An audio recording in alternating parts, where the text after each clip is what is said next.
We'll hear from a group of experts today on Daybreak on why they want to integrate mental health tools into the workplace. And a Springfield man is suing after getting conflicting diagnoses of HIV. We'll explain why he thinks CSL Plasma owes him. Also, a local hospital is looking into new ways to help keep staff safe. We'll explain how and more coming up this morning for you here on Daybreak. It is Thursday, January. Oh, you almost got it. Is it not Thursday? It is. No, 16th.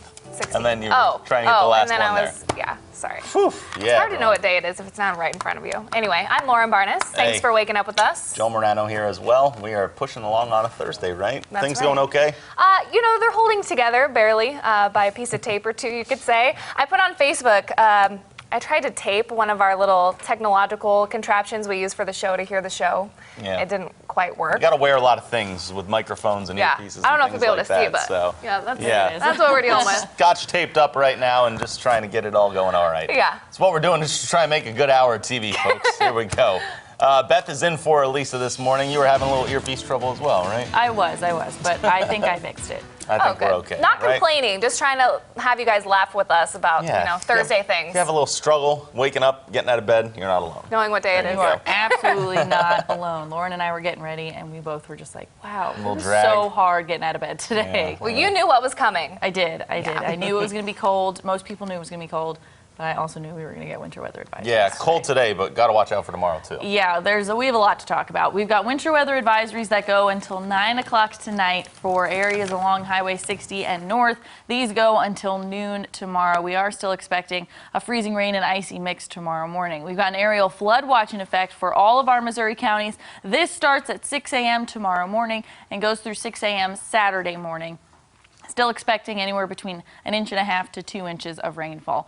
Starting off this morning, cold. It's 27 degrees in Springfield, 19 up in Clinton. We're about 20 to 30 degrees colder than we were at this time yesterday. We've got winds out of the north at about 5 to 15 miles per hour, so our feel-like temperatures are in the teens. It feels like 17 in Springfield and 9 up in Clinton. As you head out the door this morning, we are going to bundle up. You got hats and scarves and gloves. It is cold out there, and you're probably going to need them through the rest of the day today. Temperatures only topping off in the lower 40s. Kids going to need to bundle up as they head out to the bus stop for a bitter start and a cold afternoon with temperatures topping off around 40 here in Springfield. We've got a cold day today. That icy mix still expected for tomorrow morning, which is why we have that winter weather advisory. All of that transitions over into a cold rain, which is why we have that aerial flood watch. We'll talk about more on that in 10 minutes. New for you this morning, employees can be an employer's most valuable asset. A group of HR experts is working to help local businesses integrate mental health tools into the workplace for exactly that reason. Color 10's Nija McDonald joins us now live from our newsroom, our own workplace. Nija? Well, good morning, Lauren and Joe. The people I met with say employers can play a vital role in preventing suicide and responding to tragedies appropriately when they occur. People often spend a large portion of their lives at work. One reason HR experts say mental health education in the workplace is key. We spend so much time at work and we work so closely, hand in hand with our coworkers. Sometimes we notice things that other people might not. Horton is a part of the Springfield Area Human Resources Association. If we notice something and we're able to say something and get people help, we can decrease the number of suicides. A lot of people exhibit some of those symptoms at work. Horton's organization is working to help local businesses do just that. We want them not only to be educated and grow in awareness, but we want them to have something valuable that they can take back and put into action. By creating a work environment that fosters communication and a sense of belonging. At my previous workplace, it was very hard to talk about it and to tell my boss that I had that, because I thought, well, now they're going to see me as I don't have any strengths or that I'm crazy. Appleby says it's important for companies to provide professional resources on site for their employees. When you feel like you have that in place, individuals are going to feel more like they can come discuss that, and it's not just going to become office gossip and go nowhere.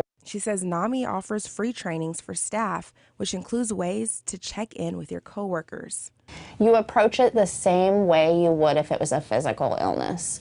If you notice something is wrong, it's okay to ask. The more afraid that we are to ask, the more we put that stigma in place still again. Appleby says help often begins with a conversation.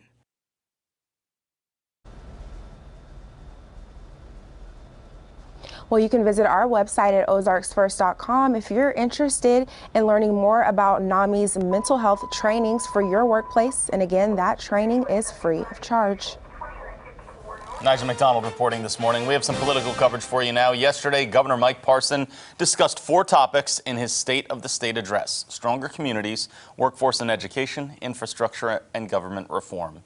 He spoke about solutions to help fight violent crime in Missouri, such as providing greater protection for victims and witnesses. He also wants to create a better early learning system. The governor called for key investments in the state's infrastructure, including that $50 million for the Transportation Cost Share program, and spoke on the positive overall changes in Missouri. The most important and impactful time of a child's development is the early years of his or her life.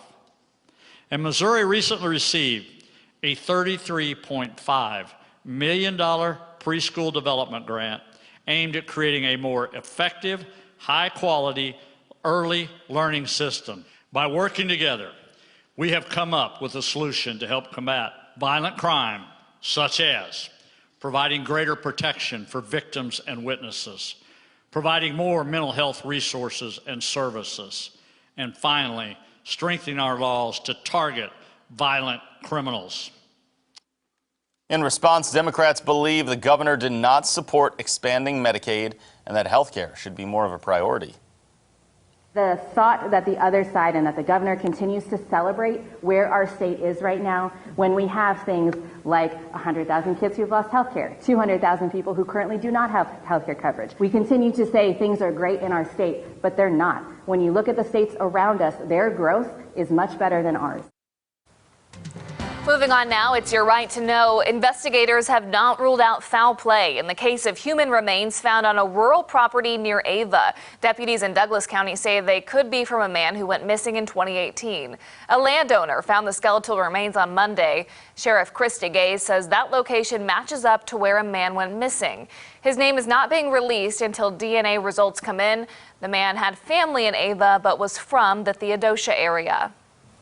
And in our medical news for you, Cox South is trying out a new way to help keep staff safe by adding a wearable panic button for violent situations. It's supposed to help security in high-risk areas like the ER. It's still in a trial phase, but when you press the button, it immediately sets off an alarm that rings throughout the nurses' station. Lights outside the room change to red, white, and blue. Pop-ups appear on all computer screens, and security is notified.